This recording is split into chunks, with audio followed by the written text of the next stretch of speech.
नमस्कार। इस समय सियासी उठापटक बहुत तेज चल रही है। उत्तर प्रदेश में संगठन के चुनाव चल रहे हैं। भारतीय जनता पार्टी के जिला संगठन के जिला इकाइयों के चुनाव हो रहे हैं और इसके बाद प्रदेश अध्यक्ष के चुनाव होने हैं और भारतीय जनता पार्टी में राष्ट्रीय अध्यक्ष का भी चुनाव होना है। हम आज बात करेंगे उत्तर प्रदेश के चुनावों पर। मंडल अध्यक्षों के चुनाव हो चुके हैं, महानगर और जिला अध्यक्षों के नॉमिनेशन हो चुके हैं। अब तय होना है बहुत जल्द कि प्रदेश में अध्यक्ष कौन होंगे, किसके हाथ में कमान होगी। हमारे साथ वरिष्ठ पत्रकार राजेश शर्मा जी मौजूद हैं। राजेश भाई साहब नमस्कार, आपका स्वागत है। जी नमस्कार डॉक्टर साहब। तो बहुत तेज सरगर्मियां चल रही हैं इस वक्त बीजेपी के में। उठापटक बहुत तेज है। अभी तक मैं चाहूंगा कि पहले आप ये चर्चा करें कि बीजेपी का संगठन के चुनावों का इतिहास क्या रहा है और फिर हम बात करेंगे कि कौन कौन दावेदार हैं प्रदेश अध्यक्ष के। जी जी जी डॉक्टर साहब नमस्कार। डॉक्टर साहब, अगर मैं चूंकि 1980 में भारतीय जनता पार्टी का जन्म हुआ था, और अगर मैं क्योंकि हमें उत्तर प्रदेश की बात करनी है, अगर मैं 1980 से अब तक की बात करूं तो डॉक्टर साहब अब तक 14 प्रदेश अध्यक्ष बने हैं। मैं 1980 में पहले जो प्रदेश अध्यक्ष थे वो माधव प्रसाद त्रिपाठी थे। दूसरे अध्यक्ष पूर्व मुख्यमंत्री कल्याण सिंह थे। तीसरे कलराज मिश्र थे। चौथे प्रदेश अध्यक्ष राजनाथ सिंह रहे। पांचवें ओम प्रकाश सिंह रहे। छठे विनय कटियार रहे। फिर केशीनाथ त्रिपाठी भी प्रदेश अध्यक्ष बने। रमापति राम त्रिपाठी प्रदेश अध्यक्ष बने। वर्तमान में जो कृषि मंत्री है सूर्य प्रताप शाही भी 2010 में प्रदेश अध्यक्ष बने। डॉक्टर लक्ष्मीकांत वाजपेयी भी प्रदेश अध्यक्ष रहे। केशव प्रसाद मौर्य जो आप डिप्टी मुख्यमंत्री है उत्तर प्रदेश की, ये भी प्रदेश अध्यक्ष रहे। महेंद्र नाथ पांडे जो केंद्रीय मंत्री रहे, ये भी प्रदेश अध्यक्ष रहे। स्वतंत्र देव सिंह जो अब कैबिनेट मंत्री हैं, ये भी प्रदेश अध्यक्ष रहे 2019 से 2022 तक। और वर्तमान में अभी भूपेंद्र चौधरी हैं। डॉक्टर साहब 25 जनवरी 2025 को जो मौजूदा प्रदेश अध्यक्ष है, इनका कार्यकाल खत्म हो जाएगा। और चूंकि 22 तारीख को नामांकन है प्रदेश अध्यक्ष के को लेकर के कौन प्रदेश अध्यक्ष बनेगा। हालांकि ये बीजेपी है, भारतीय जनता पार्टी है, यहाँ चाबी दिल्ली के अंदर होती है, वहीं से पिटारा खुलता है, नामांकन होता है, प्रक्रिया होती है कहने के लिए। लेकिन जिसका नाम दिल्ली से आता है, लास्ट में मोहर उसके नाम पे लगती है। नामांकन चाहे 10 दावेदार बने, चाहे 20 दावेदार बने। और डॉक्टर इस बार डॉक्टर साहब ये भी है क्योंकि 2027 का विधानसभा चुनाव है, और 2027 के विधानसभा चुनाव को बहुत सूझबूझ के साथ में बीजेपी प्रदेश अध्यक्ष का चयन करने जा रही है। क्योंकि 2024 में जो मेंबर ऑफ पार्लियामेंट का चुनाव हुआ, उस चुनाव में जिस तरह बीजेपी को डेंट लगा, बीजेपी 63 से 33 सीट पर पहुंच गई लोकसभा चुनाव में। तो बीजेपी को यह भी डर है कि प्रदेश अध्यक्ष और मुख्यमंत्री इन दोनों के बीच में तारतम्य बना रहे, ऐसा प्रदेश अध्यक्ष का चयन करना है। क्योंकि उत्तर प्रदेश में जिस तरह उठापटक है, बहुत सारे नेता ऐसे हैं, बड़े नेता, जहां अक्सर मीडिया में ये सब बातें आती है कि मुख्यमंत्री और फला जो नेता हैं उनमें आपस में तारतम्य नहीं है। तो बीजेपी को लगता है कि अगर अगर प्रदेश अध्यक्ष अलग विचारधारा के, मतलब उनका अलग मिजाज हो और मुख्यमंत्री का अलग हो, तो हमें लगता है कि 2027 में बहुत ज्यादा चोट बीजेपी को लग सकती है। तो बीजेपी चाहेगी कि तारतम्य हो मुख्यमंत्री और प्रदेश अध्यक्ष में, ऐसे प्रदेश अध्यक्ष का चयन बीजेपी करे। जी राजेश डॉक्टर भाई साहब। साहब, एक खास बात यह है कि 10 से 20 फरवरी के बीच में राष्ट्रीय अध्यक्ष का चुनाव होगा भारतीय जनता पार्टी में। और पार्टी का जो कॉन्स्टिट्यूशन है वो ये कहता है कि कम से कम राज्य इकाइयों के 50% चुनाव पूरे हो जाएं, तब राष्ट्रीय अध्यक्ष का चुनाव होगा। तो फिलहाल प्रदेश जी अध्यक्षों के चुनाव चल रहे हैं, प्रदेशों में सब जगह चुनाव चल रहे हैं। और 8 फरवरी को जो है 5 फरवरी को वोटिंग होगा दिल्ली में, 8 फरवरी को नतीजे आ जाएंगे। तो उसके बाद ही राष्ट्रीय अध्यक्ष का चुनाव होगा। खैर ये एक अलग बात है। लेकिन अगर यूपी की बात करते हैं हम, तो भारतीय जनता पार्टी ऐसी पार्टी है जो लंबे समय से पॉलिटिक्स में और खास तौर पे पिछले 10-11 साल के मोदी रिजीम में कास्ट इक्वेशन को बहुत बखूबी साधा है उन्होंने।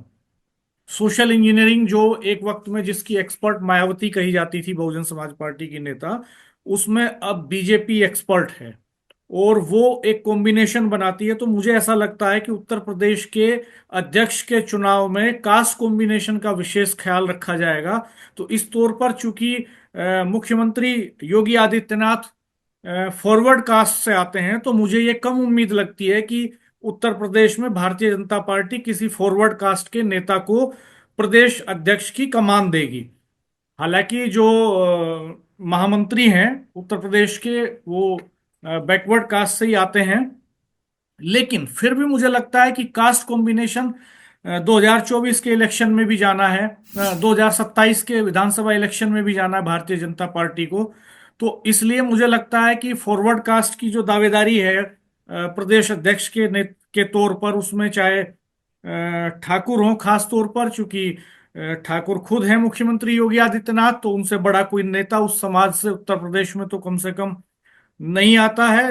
राजनाथ सिंह है तो दिल्ली में है, उनके यूपी में आने का कोई मतलब नहीं बचा अब। तो मुझे लगता है कि ठाकुर समाज की जो दावेदारी है प्रदेश अध्यक्ष के लिए, वो यहाँ खारिज हो जाती है। फिर मुझे लगता है कि चूंकि एक कॉम्बिनेशन बनाने की कोशिश जिस पैटर्न पर बीजेपी करती रही है, उसमें ये भी संभावना मुझे कम लगती है कि किसी दूसरी फॉरवर्ड कास्ट के नेता को प्रदेश अध्यक्ष की जिम्मेदारी दी जाए। मुझे लगता है, हालांकि दो दावेदार हैं ब्राह्मणों में भी, मौजूदा डिप्टी सीएम पाठक जी भी दावेदार हैं, और दिनेश शर्मा जी जो एक्स डिप्टी सीएम हैं, लखनऊ के मेयर भी रहे हैं, वो भी दावेदार हैं। लेकिन दावेदारी करना एक अलग बात है, पार्टी में दावेदारी सभी लोग करते हैं, लेकिन मुझे जो बीजेपी का 10-11 साल की पॉलिटिक्स का पैटर्न है उसके हिसाब से इसकी संभावना कम लगती है।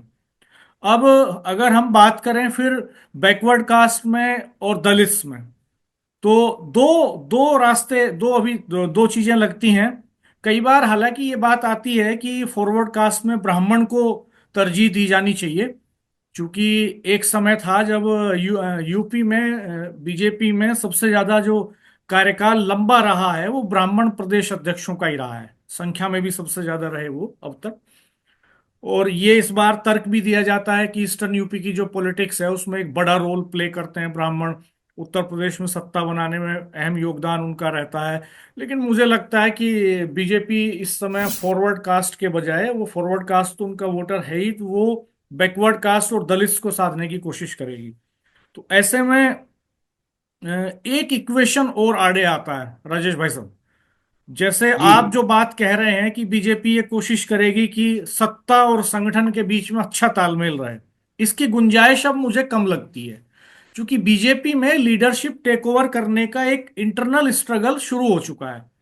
और ये किसी भी पार्टी के भीतर स्वाभाविक प्रक्रिया है, हर बड़ी पार्टी में जब वो सत्ता में रहती है ये होता है, स्वाभाविक है। और एक जनरेशन के बाद जब नई जनरेशन के नेता आते हैं तो ये सत्ता संघर्ष चलता है पार्टियों के भीतर। ये हमने देखा कि जब नरेंद्र मोदी रिप्लेस कर रहे थे अटल बिहारी वाजपेयी और लाल कृष्ण आडवाणी को, तो ये संघर्ष हमने तब भी देखा, ये संघर्ष हम अभी भी देख रहे हैं। जब नरेंद्र मोदी इस साल 75 साल के होने जा रहे हैं, और अगर हम ये मान ले कि वो 75 साल के मानक पर भी खुद रिटायर नहीं होते हैं, कंटिन्यू करते हैं, तो वैसी स्थिति में भी अगर वो 2029 तक भी चलते हैं, 29 का लोकसभा इलेक्शन भी मान लीजिए उन्हीं के उसमें होता है नेतृत्व में, तो तब भी एक बाद की जो लीडरशिप है वो स्ट्रगल जरूर है पार्टी के भीतर। तो वहां दो बड़े नेता आपस में टकराते हुए दिखाई देते हैं, अमित शाह जो गृह मंत्री हैं और उत्तर प्रदेश के मुख्यमंत्री योगी आदित्यनाथ। तो ऐसे में ये जो संतुलन है जिसकी आप बात कर रहे हैं कि सत्ता और संगठन के बीच में तालमेल बेहतर रहे, इसकी गुंजाइश कम लगती है। हालांकि ये लिटमस टेस्ट भी होगा प्रदेश अध्यक्ष का चुनाव इस बात का। अगर प्रदेश अध्यक्ष कोई ऐसा शख्स आता है जिसका समीकरण योगी आदित्यनाथ के साथ बेहतर नहीं है, तो ये माना जाएगा कि अभी अमित शाह और मोदी का रिजीम लंबा चलने वाला है, अभी योगी आदित्यनाथ रिप्लेस नहीं करने जा रहे हैं और वो उत्तर प्रदेश की सियासत में ही बने रहेंगे। लेकिन अगर कोई ऐसा प्रदेश अध्यक्ष आता है जिसका तालमेल योगी आदित्यनाथ के साथ ज्यादा बेहतर हो, जो उनके खेमे का आदमी हो, तो मुझे लगता है कि फिर ये तय हो जाएगा कि अब आगे के रास्ते खुल गए हैं और अमित शाह को पीछे जाना ही होगा। अब नेतृत्व मोदी जी के बाद आने वाले समय में योगी जी संभालेंगे। खैर ये भविष्य की बातें हैं, इफ बट्स की बातें हैं, कयासों की बातें हैं, ये चलती रहती हैं। लेकिन एक दूसरी महत्वपूर्ण बात ये भी है कि मैं चाहूंगा कि आप एक बार सारे दावेदारों का जिक्र जरूर करें, जो भी लोग इस समय जी दावेदारी कर रहे हैं। जैसे मैंने ब्राह्मण समाज से दो नेताओं का जिक्र किया, लेकिन उनकी दावेदारी यहाँ कमजोर पड़ जाती है कि क्लेम नहीं बन रहा है। अब बैकवर्ड कास्ट की बात करें तो बहुत सारे नाम हैं बैकवर्ड कास्ट में। केशव प्रसाद मौर्य लगातार कोशिश में रहते हैं। वो पहले कह भी चुके कई बार। पिछले दिनों जब विवाद हुआ था तो केशव प्रसाद मौर्य ने कहा कि सत्ता से बड़ा होता है संगठन, हमेशा सरकार से बड़ा होता है संगठन। तो तब ये संकेत मिले कि शायद केशव प्रसाद मौर्य अगले उत्तर प्रदेश के प्रदेश अध्यक्ष होंगे। वो पहले रह भी चुके, डिप्टी सीएम भी हैं, इंटरेस्टेड भी हैं वो, जैसा बताया जाता है। तो एक उनकी दावेदारी है। लेकिन एक ऐसे वक्त में जब ये कंट्राडिक्शन सतह पर हैं, जनता के बीच में हैं, तब एकदम केशव प्रसाद मौर्य को जिम्मेदारी दे देना, ये इससे कहीं ये खतरा तो नहीं बढ़ेगा कि कंट्राडिक्शंस और बढ़ जाएंगे इन फ्यूचर? ये देखने वाली बात होगी। यहाँ आके थोड़ा सा मुश्किल में फंस जाते हैं केशव प्रसाद मौर्य, क्योंकि उनका समीकरण जो आप कह रहे हैं कि सत्ता और सरकार का समीकरण अच्छा हो, तो वो समीकरण उनका अच्छा नहीं माना जाता वो सत्ता के साथ फिलहाल, योगी जी के साथ।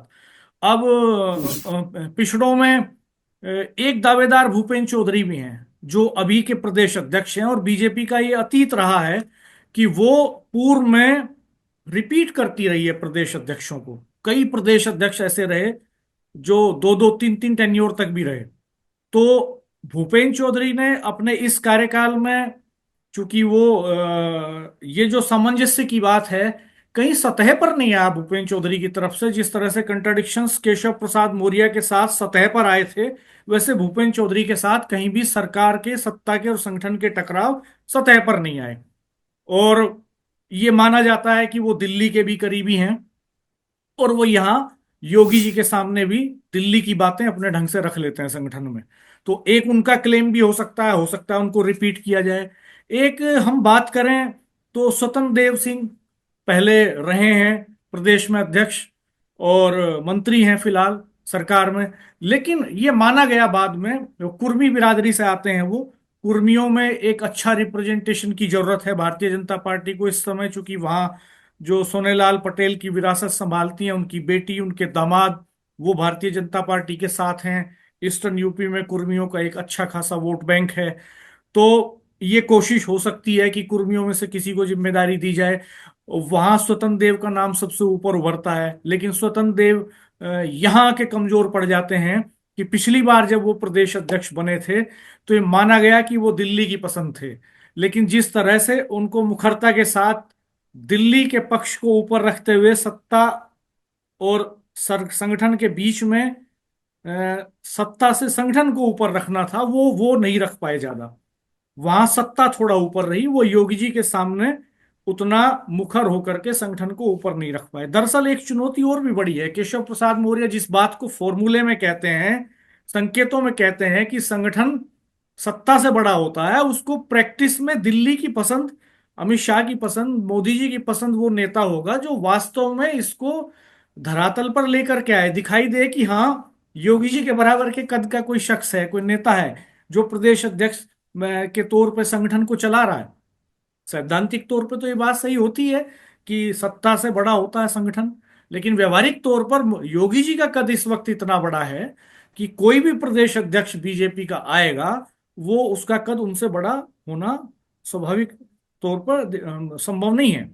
तो ये इस तरह के कुछ इक्वेशंस हैं। मैं राजेश भाई साहब आपसे चाहूंगा कि कुछ नामों का आप जिक्र करें, बैकवर्ड कास्ट से, दलित के बीच से, जिनकी संभावनाएं हैं और उनके क्या पॉजिटिव और क्या नेगेटिव एस्पेक्ट्स हैं।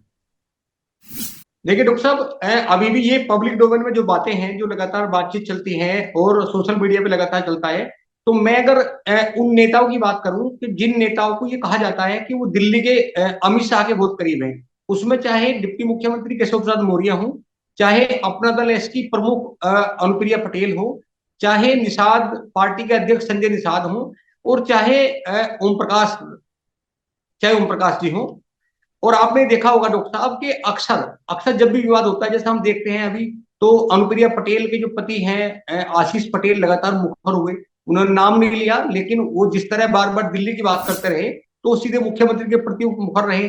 संजय निषाद की बात करते हैं, लगातार वो अभी भी मुखर है। जब ओम प्रकाश राजभर की बात करते हैं तो लगातार मुखर है। तो ये माना जाता है डॉक्टर साहब कि जो अमित शाह के करीबी है, वो कहीं ना कहीं ये भी है कि वो योगी से टकराने का प्रयास करते हैं।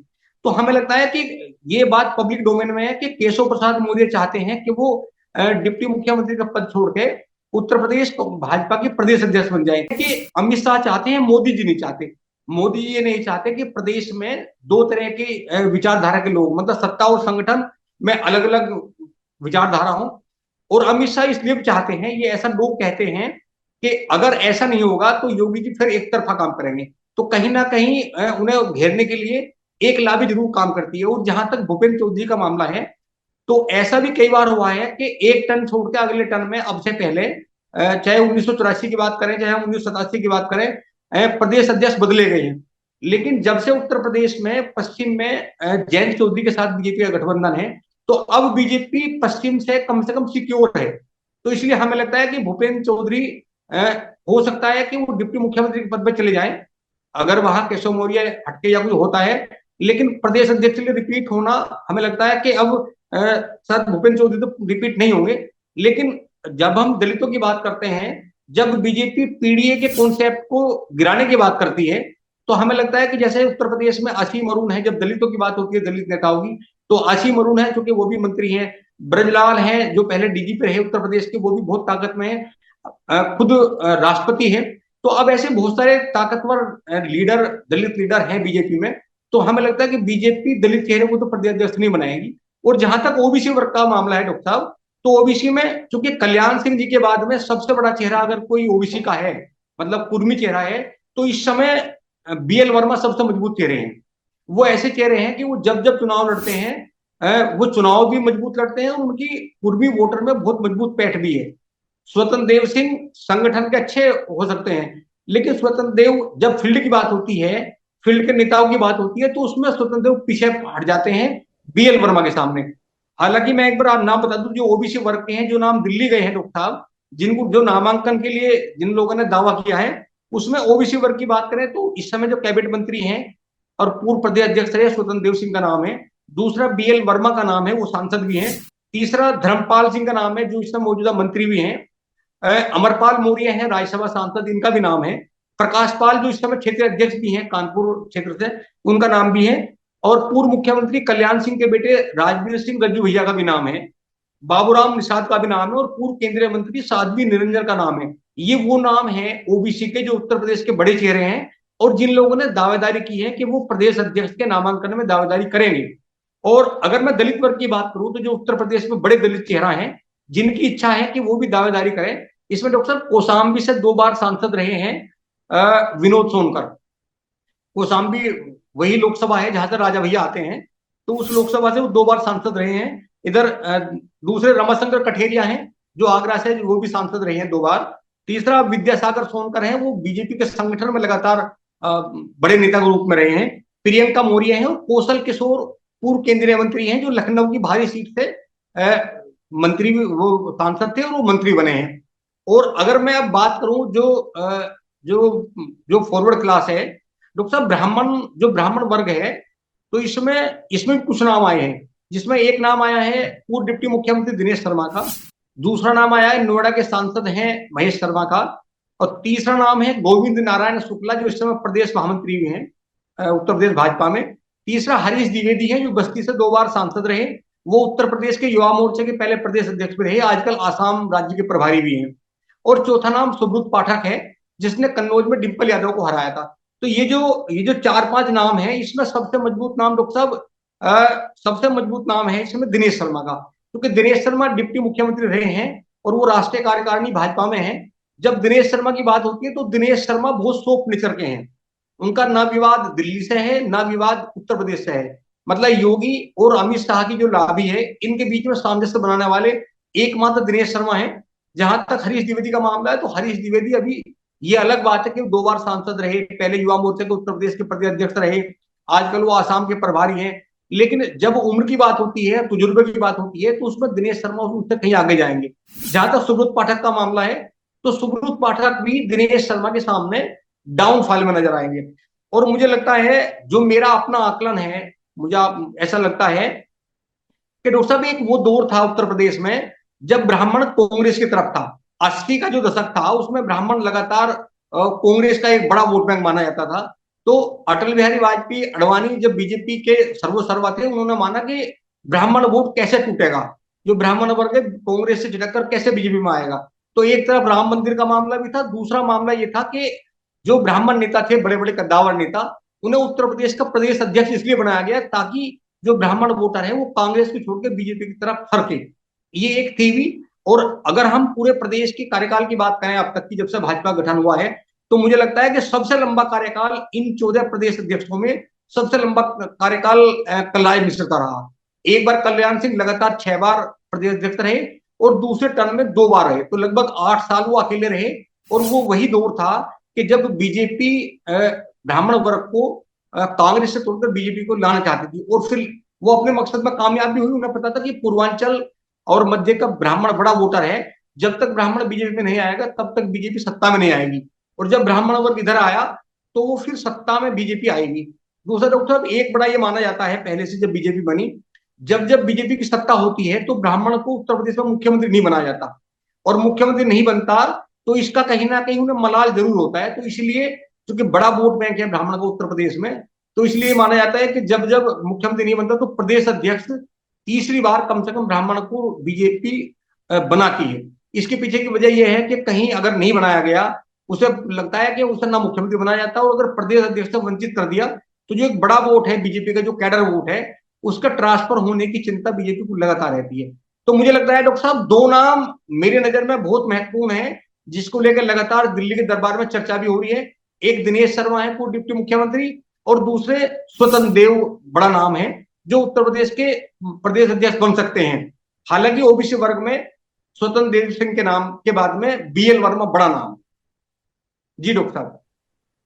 तो ये राजेश भाई साहब दरअसल इक्वेशंस हैं, कैलकुलेशंस हैं, और आपको लगता है कि ये कोशिश रहेगी बीजेपी की सत्ता की और संगठन की जो आपसी समझदारी है, वो तालमेल है, वो बेहतर रहे। लेकिन मुझे इसका उलट लगता है। मुझे लगता है कि ये संक्रमण काल है बीजेपी के लिए एक तरह से, और लीडरशिप के ट्रांसफर का पीरियड भी शुरू हो चुका है। तो ऐसे वक्त में संतुलन अहम नहीं रह जाता। नेताओं की व्यक्तिगत महत्वाकांक्षाएं संतुलन पर भारी पड़ जाती हैं, और नेता ये चाहते हैं कि उनका वर्चस्व बरकरार रहे, उनका खेमा मजबूत रहे। तो इससे ये सत्ता संघर्ष और भी बढ़ता है दलों के भीतर। अतीत में हमने ऐसा कांग्रेस में भी देखा, ऐसा हमने जनता पार्टी में भी देखा, जनता दल के भीतर भी हमने ऐसा देखा, और भारतीय जनता पार्टी के भीतर भी इस तरह की आंतरिक प्रतिस्पर्धाएं अतीत में भी होती रही हैं। तो मुझे लगता है कि प्रदेश अध्यक्ष के तौर पर किसी ऐसे चेहरे को लेकर के आएंगे मोदी जी और अमित शाह, जो योगी जी के सामने एक पैरेलल लेवल पर खड़ा हो सके, और जो जिसका एक मैसेज जा सके कि एक दमदार प्रदेश अध्यक्ष है जो संगठन को सत्ता से ऊपर रखता है। मुझे ऐसा लगता है। तो इस मानक पर जो भी खड़े होंगे, उनके नाम वहां विचार में जरूर लिए जा रहे होंगे। और मुझे लगता है कि अभी अमित शाह और मोदी जी की जो जोड़ी है, उनके बीच में कोई ट्यूनिंग, कोई तालमेल का अभाव अभी दिखाई नहीं देता। बहुत फाइन ट्यूनिंग दिखाई देती है। और ये जो जुगलबंदी है दरअसल अमित शाह और मोदी जी की, ये बड़ी लंबी है, गुजरात से दिल्ली तक आई है ये। और हमने ये भी देखा कि नेता नरेंद्र मोदी जी हैं, और अमित शाह ने उनको कहीं बाईपास करने की कोशिश नहीं की। हमेशा पब्लिक में जब भी कहीं जनता के बीच में दिखाई देते हैं, कैमरे पर, कैमरे के पीछे, जनता के बीच में, तो वो उनके सहयोगी के तौर पर ही दिखाई देते हैं। कभी उन्होंने ओवरलैप करने की भी कोशिश नहीं की। तो मुझे लगता है कि उस तौर पर उनके बीच में एक समझदारी अभी है। तो वो ये देखने वाली बात होगी निश्चित तौर पर कि ये जो प्रदेश अध्यक्ष का चुनाव है, अगर ये योगी जी की पसंद से होता है तो निश्चित तौर पर योगी जी के लिए सुखद स्थिति होगी। और निश्चित तौर पर वो इस समय भारतीय जनता पार्टी के भीतर बड़े नेता हैं, बहुत बड़े नेता हैं, और 2027 का चुनाव उनके लिए बहुत महत्वपूर्ण है। दोस्तों, आप भी बताइएगा कमेंट बॉक्स में कि आपकी नज़र में कौन नेता बीजेपी के प्रदेश अध्यक्ष हो सकते हैं। आप हमारी बात से कितना सहमत हैं, कितना असहमत हैं, किस तरह के कंट्राडिक्शंस चल रहे हैं, कौन कौन अध्यक्ष पद की दौड़ में आगे चल रहे हैं, ये आप जरूर बताइएगा। राजेश भाई साहब, इस अच्छी चर्चा के लिए और बहुत वैल्यूएबल डिस्कशन के लिए डॉक्टर आपका बहुत एक, बहुत आभार। तो विवाद का आपने जिक्र किया, तो विवाद पे थोड़ा सा मैं बोलना चाहूंगा। विवाद की जो बात आई जी। अभी, जी। आप देखिए प्रतिस्पर्धा इतनी है, इतनी भयंकर प्रतिस्पर्धा है इस समय बीजेपी के लीडरों में कि अभी चूंकि जिलाध्यक्ष का की घोषणा होनी है अभी 2 दिन बाद, हो सकता है कल भी एक लिस्ट जारी हो जाए, नहीं तो फिर 22 तक क्लियर हो जाएगा। और पश्चिम उत्तर प्रदेश में हापुड़, मुजफ्फरनगर और शामली, ये 3 ऐसे जिले हैं, यहाँ जिलाध्यक्ष को लेकर बड़े बड़े नेताओं की प्रतिस्पर्धा दांव पे लगी हुई है। मतलब यहाँ का जो विवाद है जिलाध्यक्ष का, ये दिल्ली और लखनऊ तक पहुंच गया है। और इसीलिए तीनों जिलों के जो जिलाध्यक्ष का जो नामांकन हुआ था, वो नामांकन प्रक्रिया को इस समय होल्ड पर डाल दिया गया। ये बताया गया कि जो जब प्रदेश अध्यक्ष बन जाएंगे, तो नए प्रदेश अध्यक्ष की देखरेख में तीनों जिलों के जिलाध्यक्ष और महानगर अध्यक्ष का चुनाव होगा। जी हाँ, ये सही बात है और ये महत्वपूर्ण अपडेट है कि शामली, हापुड़ और मुजफ्फरनगर, 3 जिलों के जिलाध्यक्षों का जो चुनाव है वो होल्ड पर चला गया है। और ऐसा इसलिए बताया जा रहा है कि लोकल लेवल पर जो बीजेपी के खेमे हैं, जो लीडर्स हैं, वो अपने अपने हिसाब से उनमें दखलंदाजी चाहते हैं। और दोनों तरफ का प्रेशर इतना बना कि अंततः ये 3 जिले होल्ड पे चले गए। तो आप देखिए कि किस कदर पार्टी के भीतर, हालांकि ये डेमोक्रेटिक प्रोसेस है, लोकतांत्रिक प्रक्रिया है, जब पार्टी के भीतर इस तरह की प्रतिस्पर्धा हो तो ये लोकतंत्र के लिए तो अच्छा ही है कि अलग अलग खेमे हों, अलग अलग कार्यशैली हो, अलग अलग वर्किंग पैटर्न हो। ये बुरा नहीं है। तो भारतीय जनता पार्टी अब उस तरफ चल रही है और प्रदेश अध्यक्ष का चुनाव निश्चित तौर पर बहुत दिलचस्प होगा। ये देखने वाली बात होगी कि कौन चुन करके आता है।